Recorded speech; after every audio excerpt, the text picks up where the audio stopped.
Hey guys, David with Outside by Side. Have you been considering upgrading your camper to have a solar system for a better off-grid experience? Let me show you what we've done and how it's been working so far.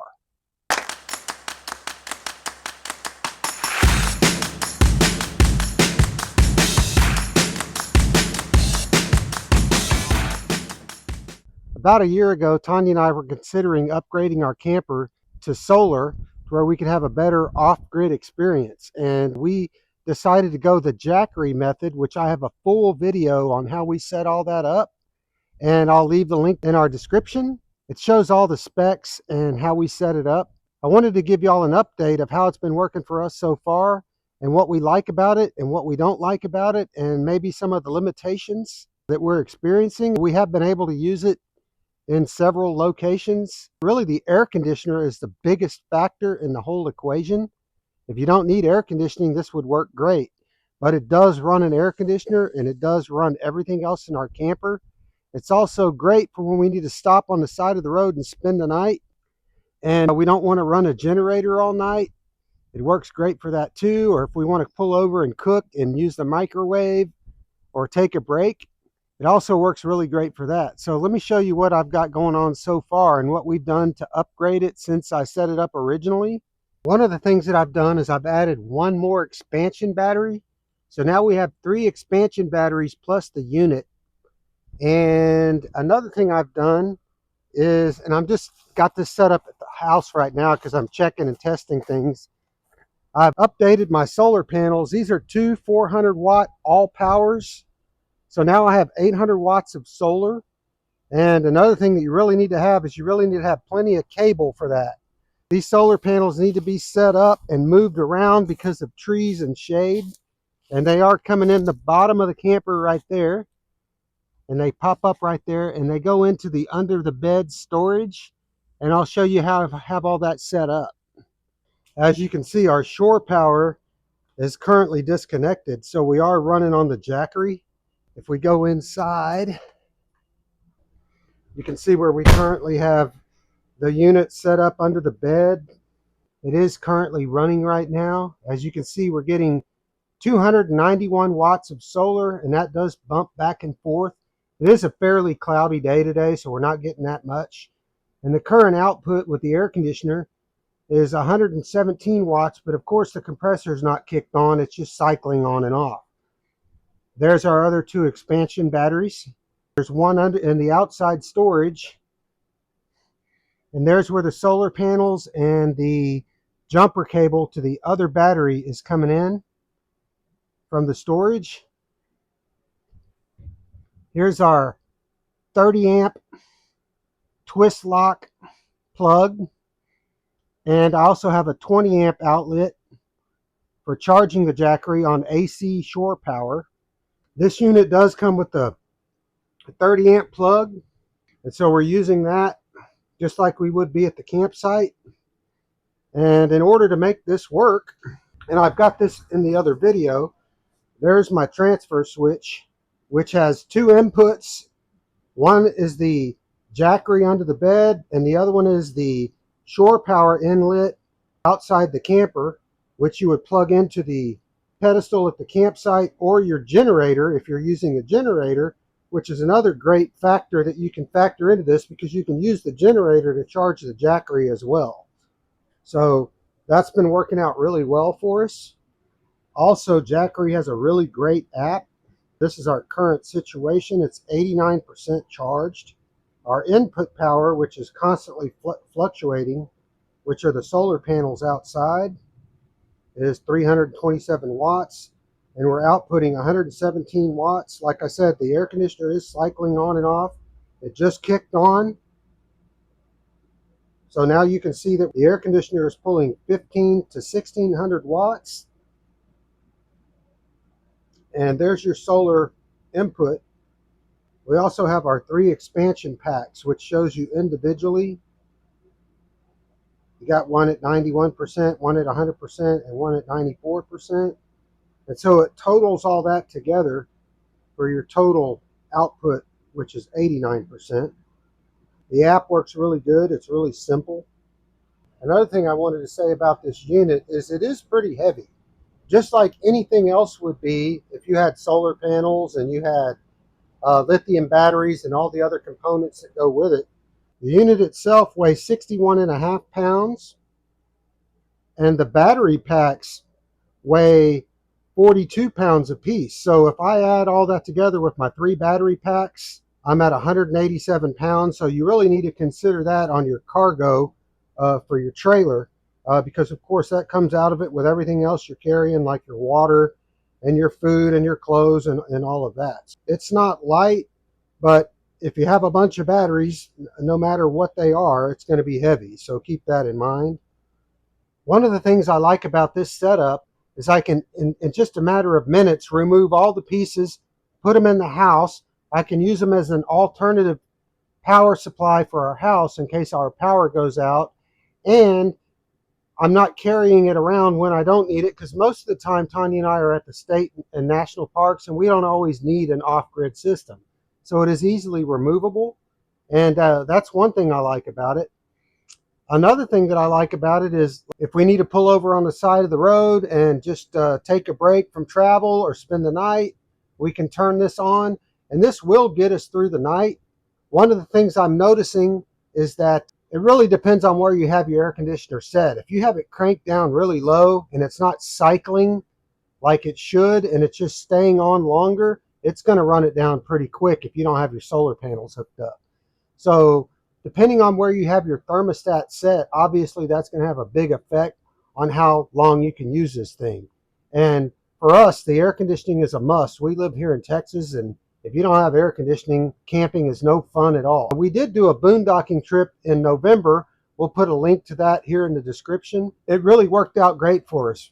We didn't need air conditioning at all because it was fall or close to winter. With the 2 solar panels that we had set up outside, it worked for us all weekend. I didn't have to worry about it. The other great thing about this is you can charge with a generator. So if you have your small inverter generator and you want to top your Jackery off quickly, you can do that in just a couple hours, which we have done. We actually keep the generator on the back of the trailer, and we can run the generator while we're driving, believe it or not, to charge the Jackery. So that works great.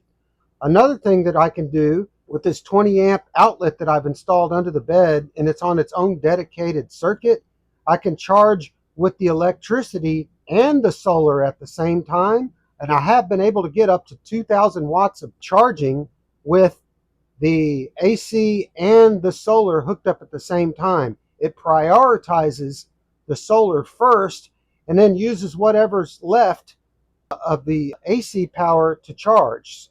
Now, one thing I have noticed, you cannot charge your Jackery with your AC power on your 30 amp plug if you're running your air conditioner. Believe it or not, it does have a hard time with that. It's just too much.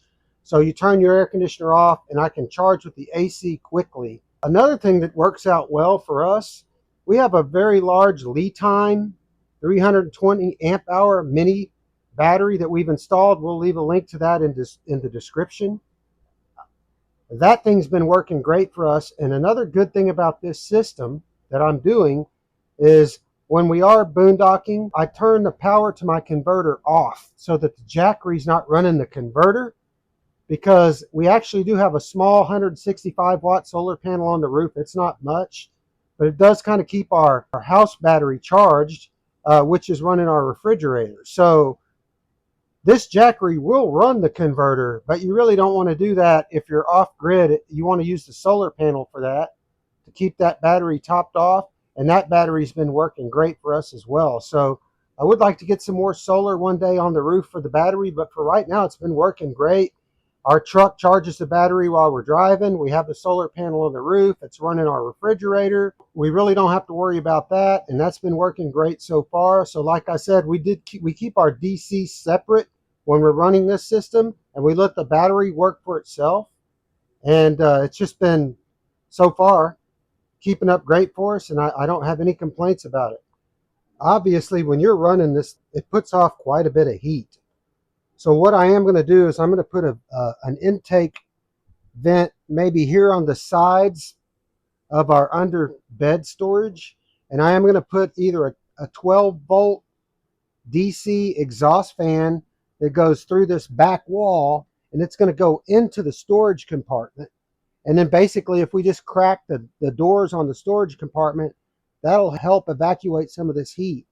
So right now, one of the problems I'm having is that when the Jackery's putting off heat, it's heating up the inside of the camper. And of course, you're trying to use your air conditioner to cool it off, so it's fighting itself. Also, as far as the air conditioner goes, we are not running a soft starter. We got a 15,000 BTU Furrion, and this thing does start it no problem. I have noticed that it does seem to be running just a little bit slower on the Jackery than it does on shore power, but not by much. I'm not really sure what's going on there because I am getting 120 volts output and 60 hertz. So I'm not really sure why it seems to be running a little bit slower, but it does run just fine. Another thing that's worked out really well for us is there are times to where we do get to the campsite and the power goes out for one reason or another. There's a storm and we no longer have shore power coming in, and it's very simple for me to just walk under here, turn this thing on, the transfer switch kicks in, and we have no problem getting through the night. Hopefully the power does come back on the next day, and that's another great reason to have a system like this. This is that other video that you should check out, by the way, just if you want to see my first video on how I set all that up. And we do have our internet router that's plugged in at the same time. That's our Connect 10, which we really love this thing. It provides us with great internet wherever we go. It works great. With the TV on, the air conditioner did kick off again, but you can see. And now let's do a little experiment over here just to see what happens. Let's turn on the microwave, see what happens. And there's your microwave running on the Jackery. As far as the solar panels go, I do have the two Jackery Solar Saga 200 watts panels, so that's 400 watts. And I decided to upgrade to these because these are 400 watts each. And so this is actually 800 watts of solar that I'm currently using. So that's working out good for me. The more solar, of course, the better off you are. So more is better. So I would have to say that overall, the Jackery 2000 Explorer Plus has been working great for me. I can say that since I have set up this system, they have come up with a new one that's even bigger. It's a 3600 model, and it also has expansion batteries. So yeah, of course, if they would have had that, I probably would have bought that one instead, but this one's been working great so far. It does run an air conditioner. It does run the microwave. It does run the TV and the internet and everything that we need to use it for. You can't use it full time, obviously. There is a matter of, solar, sun, how much you have, how hot it is outside. But for the most part, it's been working out really good for us. I would like to add one more expansion battery in the future, just to give us a little bit more runtime. I'll keep y'all updated on how it's working for us. If y'all are using a Jackery or another solar system, just let us know how it's been working for y'all and what you like about it, what you don't like about it. If you have any questions, please leave them in the comments below. Tanya and I really do appreciate y'all for subscribing and watching our videos and teaching us things, and we teach you things, and we help y'all out and y'all help us out, and that's what it's all about. Thank y'all for watching, and we'll see you on the next video. Thank you.